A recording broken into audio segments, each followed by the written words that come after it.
The word Renaissance literally means rebirth. It is a fitting title for the artistic accomplishments of this period, which ran from about 1450 to 1600. The Renaissance promoted the rediscovery of classic Greek and Roman philosophy, literature, and art. Some of the greatest thinkers, authors, statesmen, scientists, and artists in human history thrived during this era, while global exploration opened up new lands and cultures in European commerce. During the 14th century, a cultural movement called humanism began to gain momentum in Italy. Among its many principles, humanism promoted the idea that man was the center of his own universe, and people should embrace human achievements in education, classical arts, literature, and science. People of the time were expected to be accomplished in several fields. The ideal Renaissance man was a scientist, artist, sculptor, and musician. Nearly everyone sculpted. It was a common practice. This is the era of explorations, including Columbus's discovery of America, as well as explorations by Vasco da Gama, Ferdinand Magellan, Amerigo Vespucci, Marco Polo, and others. The art created during this era is a course all unto itself, with extraordinary works by Michelangelo, Raphael, Botticelli, and others that still bring millions of visitors to Europe a year. These artists believed in the beauty of the human body, long shunned as obscene during the Middle Ages. And because science was important to them, there are stories of Michelangelo digging up corpses during the night so he could study the structure of the bones and the veins and the muscle system of the human body and transfer that into his art. Hence, we have extraordinary sculptures like the David and the Pieta. When I went to the Vatican, remember now, the Catholic Church was the principal patron of art and architecture. And if it's one thing they have in the Vatican, it's sculptures. I mean, they line all the walls, and they're shoulder to shoulder. I mean, it's sculpture after sculpture after sculpture after sculpture, and you're going, oh, wow.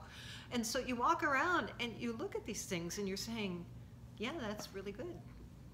That's really good. Wow, look at what he did with that, you know, wow, excellent fabric. And you see sculpture after sculpture and you think, okay, I'm done, I've seen sculptures. And then I turned around and I saw the Pieta. Now, I didn't anticipate this. It just sucked the air out of me. I mean, I just stood there and stared at it. It was marble that moved you. The intensity of the expression and the passion in that marble was astounding. When I came back, I was asked by the newspaper to write a column on what is art. So I thought, wow, where do you start there? And then I remembered the Pieta, and I said that art is skill combined with passion. And that's exactly what we found in Michelangelo's work. Now, in painting, rather than the flat, austere Byzantine art of the Middle Ages, Renaissance painters such as the remarkable Leonardo da Vinci portrayed all their subjects as human. The Virgin Mary, rather than looking austere and otherworldly, was depicted as a beautiful woman. This is the era of literary giants, William Shakespeare, John Milton, and the philosophers Descartes and Dante, the scientist Galileo, the mathematician Copernicus. But let's discuss the music now of this remarkable era. Renaissance music is chiefly polyphonic in texture. The rhythm has a gentle flow. The pitch range is greatly expanded from medieval music, adding a bass that created a range of a full 4 octaves. A hallmark of Renaissance music was word painting, using the melody to describe the words in the lyrics. So the melody would descend when describing descending from heaven, or it would move quickly when describing running. They even used voices to create cuckoo sounds when singing about birds. Harmonies are fuller now, making use of triads, which, as I mentioned in the segment on harmony, consist of chords that use every other note on the piano. We mentioned harmony as being conceived vertically rather than horizontally. That means that when the composers lined up their multiple melody lines, they did so paying careful attention to which triads were created as the lines meshed with each other, rather than just writing several lines and letting them do their own thing. As shown by the arrows, the notes D and G are sung on the A of Ave, both in the 3rd, 5th, and 7th measures. These 2 notes are in the G triad. C and E are in the Ve of Ave, and those 2 notes are in the C triad. So they arranged it so that they were creating triad harmonies while they were singing polyphony. Now, there were instruments in use during this time, like the lute and the recorder, but vocal music was frequently played without accompaniment, called a cappella. In fact, this era is called the Golden Age of a cappella. Since everyone was expected to be able to sing, they would pass around music at parties, and people were supposed to be able to sing them at sight. Like, nobody went over to an instrument and said, here's your part, learn your part. No, they passed out the music, and you were supposed to pick it up and sing your part, not the melody, your part. One person who wasn't adept at this said he felt very uncomfortable and felt that people were asking each other how he was brought up. The 2 forms of sacred music in the Renaissance were the Mass, which we mentioned in the last lecture, and the motet, which is a sacred work that is not restricted to one of the 5 segments of the Mass. Both are written in Latin, and they are very similar in style. Here is a beautiful motet by Josquin des Prez, Ave Maria. Notice the purity of sound and the pleasing harmonies compared to the sounds you had heard in the Middle Ages. Of course, it helps that there are boy sopranos in this recording rather than castrati. In Italy, Giovanni Pierluigi de Palestrina, music director for St. Peter's, wrote beautiful settings of the Mass. At a time when the church was about to remove polyphonic music from the service because they felt it was too distracting, he wrote sacred music of such purity that it became a model of the calmness wanted for church music. Here is his Kyrie, again, one of the 5 sections of the Mass, for the Pope Marcellus Mass.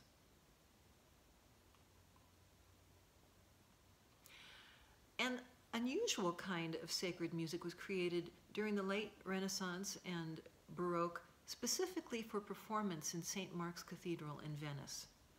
The cathedral is constructed in the shape of a cross, and performing groups were placed at the tips of the 4 tips of the cross. And when they would sing together, it would create, with the audience in the middle, it creates this early form of stereo. It's really an incredible sound, complete with all the acoustics in that remarkable cathedral. These pieces were written for both voices and instruments and were called antiphonal music, and they were composed by both Giovanni Gabrieli and his uncle Andrea Gabrieli. Here is a composition for 3 choirs of horns written for that cathedral.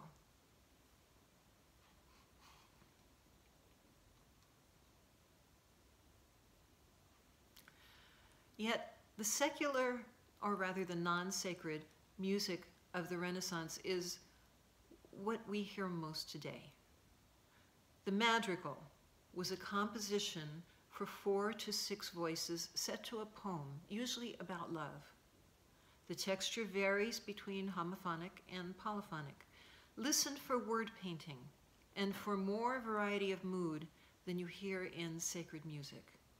Madrigals were very popular in France, Italy, and later in England.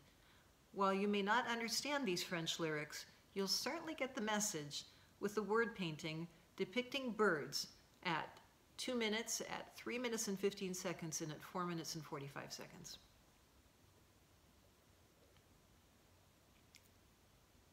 This next number is an English madrigal, so you won't need bird calls to get the message. This number, along with a listening guide, is in your ebook in the section on secular music, secular vocal music in the Renaissance. Another form of madrigal called the ballad was developed in England. It was simpler, lighter, and homophonic in texture, and included a fa-la-la refrain. Now think about it, you've sung one of those. You probably still do at Christmas time, deck the halls. Here is a ballad, Now is the Month of May.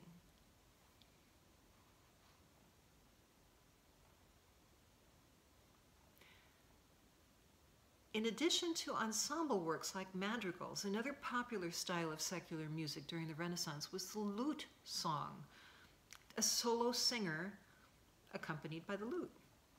This music was homophonic. Here is an example from John Dowland called Flow My Tears. Now remember, they use word painting, so the descending 4-note melody refers to falling tears.